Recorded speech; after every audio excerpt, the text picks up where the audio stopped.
नमस्कार दोस्तों, मैं सुनील कुमार आपका फिर से स्वागत करता हूं आपके अपने चैनल क्या ऐसा होता है।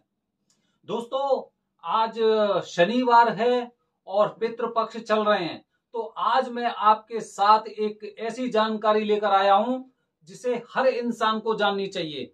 खासकर जो लोग सनातन धर्म में विश्वास रखते हैं, जो सनातन धर्मी है और खासकर जो हिंदू हैं, उन लोगों के लिए वीडियो बेहद मायने रखती है। क्योंकि कहते हैं ना, एक आस्था वाली चीज होती है, एक विश्वास वाली चीज होती है। हम जो चीजें सोचते हैं, जो चीजें हम जिनके बारे में हमारा अध्ययन चलता है, वही चीजें हमारे सामने आती हैं, कभी सपनों के माध्यम से, कभी किसी के माध्यम से, और वही होता है।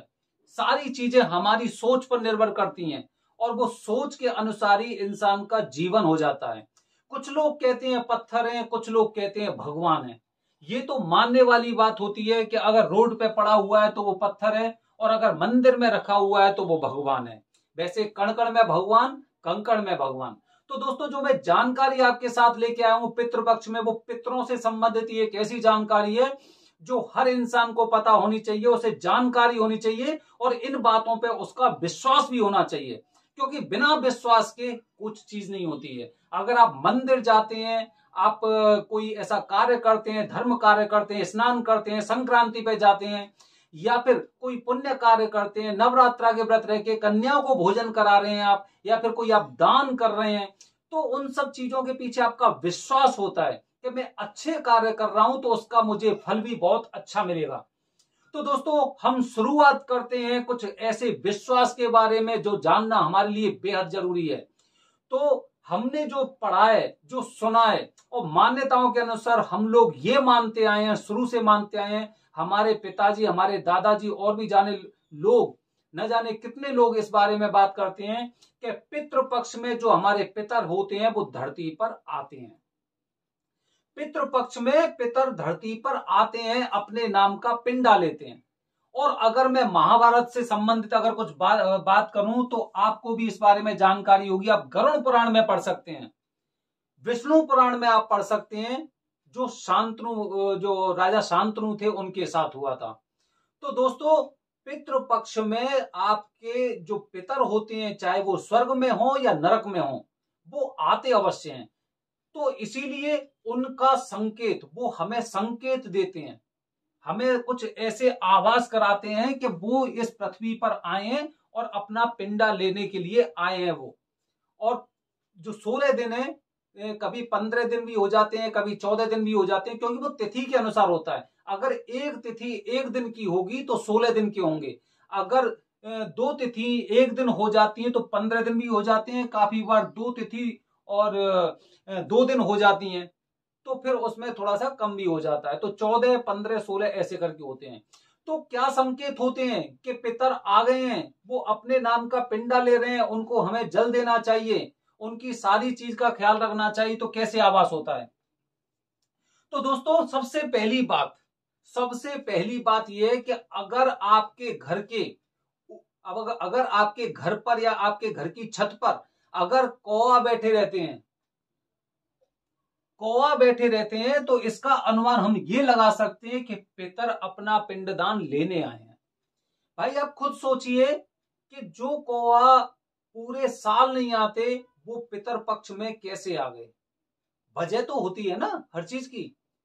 कौवा जब पूरे साल तक नहीं आ पाए, पूरी साल नहीं आते, हमें दिखाई नहीं देते हैं, और एकदम जब पितृपक्ष शुरू हुआ तो उस पीरियड में, और जो कौवा आपके घर पर बैठे हुए हैं, छत पर बैठे हैं, आपके घर के दरवाजे के बाहर बैठे हुए हैं, तो ये संकेत देता है कि आपके पितर आ गए हैं। उन्हें पिंडदान करना है, उनका तर्पण करना है, उनको जल देना है और श्राद्ध करना है। इस चीज का सूचक होता है। सबसे पहली जानकारी ये है, अगर आपके घर पर कौवा आता है तो इसका मतलब यह है कि पितर धरती पर आ चुके हैं, वो आ गए हैं और अपने नाम का पिंडा लेकर ही मानेंगे वो। तो इसीलिए आपको वो कार्य करने चाहिए।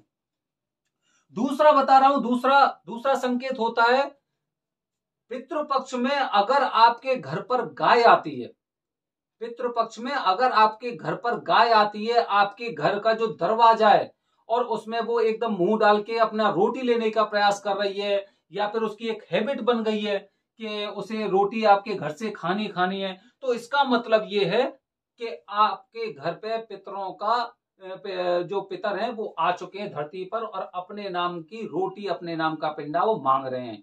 अगर लगातार या फिर पितृ पक्ष में अगर आपके घर पर गाय आ गई है, आपके घर के पास आ गई है, या फिर अगर आप दुमंजला तिमंजला ऐसे करके कहीं पर रहते हैं, first floor, second floor, third floor, और उसके बाद जैसे आप नीचे देख रहे हैं तो वो गाय आपकी बिल्डिंग की तरफ अगर मुंह करके अगर देख रही है, ऊपर की ओर देख रही, तो इसका मतलब ये है कि पितृ धरती पर आ चुके हैं और वो अपने नाम का तर्पण विधि और पिंडदान वगैरह वो लेने के लिए आ गए हैं और आपको उनके लिए तैयार रहना चाहिए।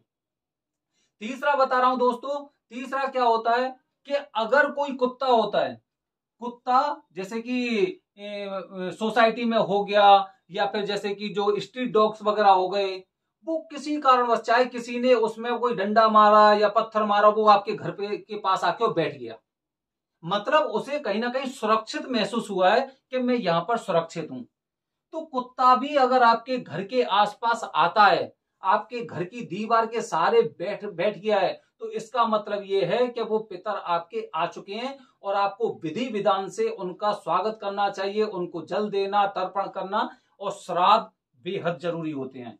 आप इंटरनेट की बातों पे मत जाइए। अभी मैं इंटरनेट पे पढ़ रहा था, कुछ एक हैशटैग ट्विटर पे कुछ ट्रेंड कर रहा था, तो उसमें बताया गया है श्राद्ध नहीं करना चाहिए।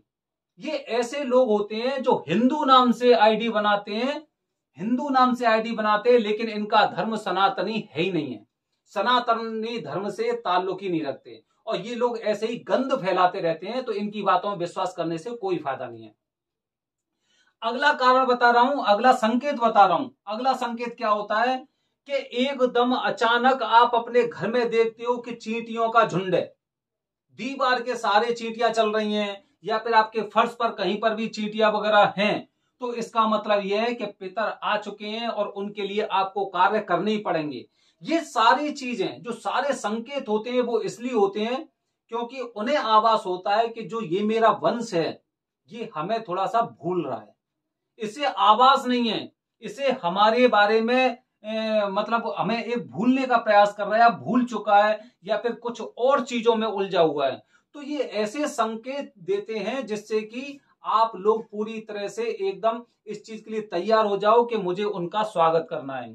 दोस्तों, अगली वीडियो के माध्यम से मैं आपको बताऊंगा एक ऐसी जानकारी जो आपको इंटरनेट पर क्या, आपको कहीं पर भी नहीं मिलेगी। वो जानकारी बताऊंगा, पितरों का स्वागत कैसे करते हैं, पितरों का स्वागत कैसे करते हैं, उनका जो वेलकम होता है, अभिनंदन होता है, वो हमें किस तरह करना चाहिए, वो मैं आपको पूरी बात बताऊंगा मेरे आने वाले वीडियो में। तो बने रहिए हमारे चैनल के साथ, क्योंकि अगला वीडियो इतना महत्वपूर्ण होगा, जो हर इंसान घर में श्राद्ध करता होगा, पिंडदान करता होगा, तर्पण सारी चीजें करते होंगे, सारे कार्य करते होंगे अपने पूर्वजों के लिए, लेकिन वो ये बात नहीं जानते होंगे कि मुझे इनका स्वागत किस तरह से करना चाहिए, इनका अभिनंदन कैसे करना चाहिए। क्योंकि जब अगर वो पितर हैं और वो पितर लोग से या किसी भी लोग से अगर पृथ्वी पर आ रहे हैं, तो सबसे पहले उनका अभिनंदन बहुत जरूरी होता है। आपने शादी विवाह में देखा होगा, जैसे ही बारात आती है तो सबसे पहले उनका अभिनंदन होता है। तो कैसे करें पितरों का स्वागत, ये मेरे आने वाले वीडियो में। तो दोस्तों, बने रहिए हमारे चैनल के साथ। आपको अगले वीडियो में कुछ एक अलग कहानी नजर आएगी जो सत्य है, क्योंकि हमारे चैनल पर चीजें आपको वही मिलेंगी जो पूर्णतः सत्य हैं और जिनके बारे में हम लोगों ने जाना है। हमने किताबों के माध्यम से, धार्मिक पुराणों के माध्यम से या पंडित जी के माध्यम से वो चीजें जानी है। धन्यवाद दोस्तों, जय हिंद, जय भारत, हर हर महादेव।